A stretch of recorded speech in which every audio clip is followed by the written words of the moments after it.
Alors, bonjour à tous et bienvenue dans cette nouvelle vidéo dans laquelle on va continuer à parler des vecteurs et plus précisément, on va introduire la notion de collinéarité, donc qui se rapporte à deux vecteurs. Et cette notion, le concept de collinéarité, en fait, va servir à décrire deux vecteurs l'un par rapport à l'autre. Et donc, quand je dis que ça va servir à décrire deux vecteurs l'un par rapport à l'autre, c'est que, en fait, on va dire que deux vecteurs sont collinéaires quand ils vont avoir la même direction. Donc, par exemple, si on prend un vecteur u comme ceci et un vecteur v comme cela, eh bien ici, on peut dire que les vecteurs u et v sont collinéaires parce qu'ils ont la même direction.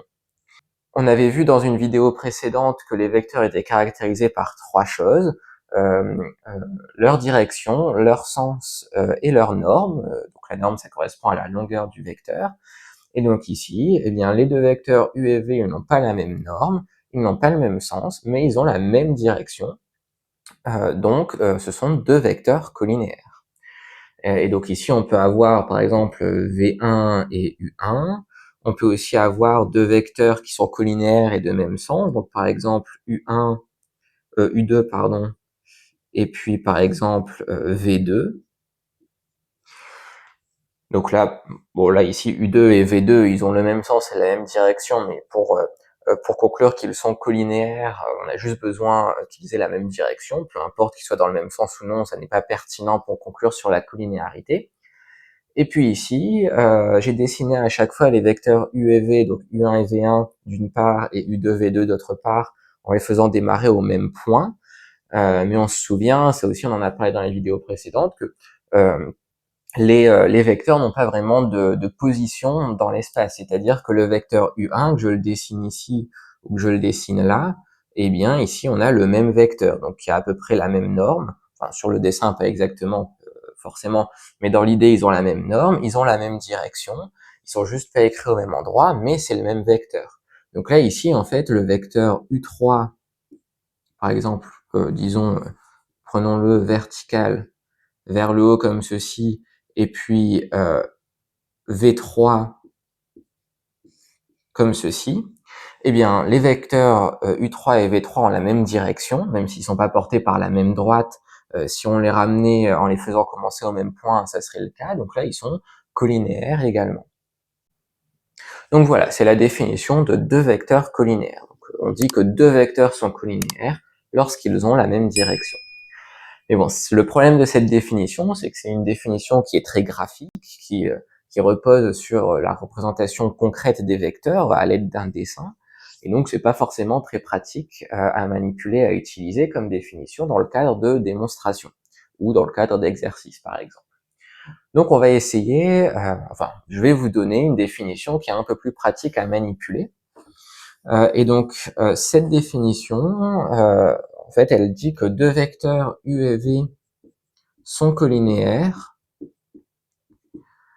si et seulement si, donc là on a une équivalence, hein, toutes les définitions de toute manière ce sont des équivalences, donc c'est équivalent à il existe un réel k tel que u est égal à k fois v, ou bien v est égal à k fois u, peu importe, ce sera pas le même réel k, mais en gros il faut que pour passer de l'un à l'autre, il suffit de multiplier par un réel k. Et donc cette définition, elle est tout à fait cohérente avec ce qu'on disait au début de la vidéo, avec ces histoires de direction qui est partagée entre les deux vecteurs. Puisqu'on a vu dans la vidéo sur les opérations sur les vecteurs que multiplier un vecteur par un nombre réel, eh bien ça ne change pas sa direction, ça peut changer son sens, ça change de sens si k est négatif. Par exemple, là on a le vecteur, enfin si on a le vecteur u, eh bien le vecteur moins u, il aura la même direction mais un sens opposé à u. Et puis si on multiplie par un nombre qui est différent de 1 ou moins 1, eh bien là on va modifier la norme du vecteur. Donc là disons c'est à peu près 2u. Mais donc peu importe par quel nombre on multiplie, la direction est toujours conservée. Donc au final, Là ici, les deux définitions qui ont été données, en fait, elles sont équivalentes et elles correspondent bien à la même chose. Donc voilà, ça c'est pour la définition de la collinéarité entre deux vecteurs. Et donc maintenant, une situation où cette notion de collinéarité va être utile, ça va être par exemple dans le cas où on vous demande de montrer que trois points sont alignés. Par exemple, si on prend un point A, un point B et puis un point C quelque part entre les deux, et bien là, les trois points ont l'air d'être alignés sur le dessin. Le problème, c'est que ça, ça reste un dessin, et un dessin, c'est jamais une démonstration. Donc si on vous demande de montrer rigoureusement que les trois points sont alignés, eh bien une façon de faire, c'est par exemple de prendre deux vecteurs qui sont formés par ces trois points, donc par exemple les vecteurs AB et AC, et de montrer que ces vecteurs sont collinéaires. Et donc, s'ils sont collinéaires, eh bien on pourra conclure que A, B et C sont alignés. Et donc, quand on a des coordonnées pour ces trois points, par exemple, et donc on reviendra sur le concept de coordonnées de points et de coordonnées de vecteurs dans des vidéos ultérieures, mais une fois qu'on a des coordonnées, eh bien cette méthode, pour montrer que les trois points sont alignés, c'est la première méthode à tester. Généralement, c'est celle qui marche, c'est la plus efficace, c'est à peu près la seule que vous allez connaître, en tout cas au début, quand vous allez commencer à parler des vecteurs.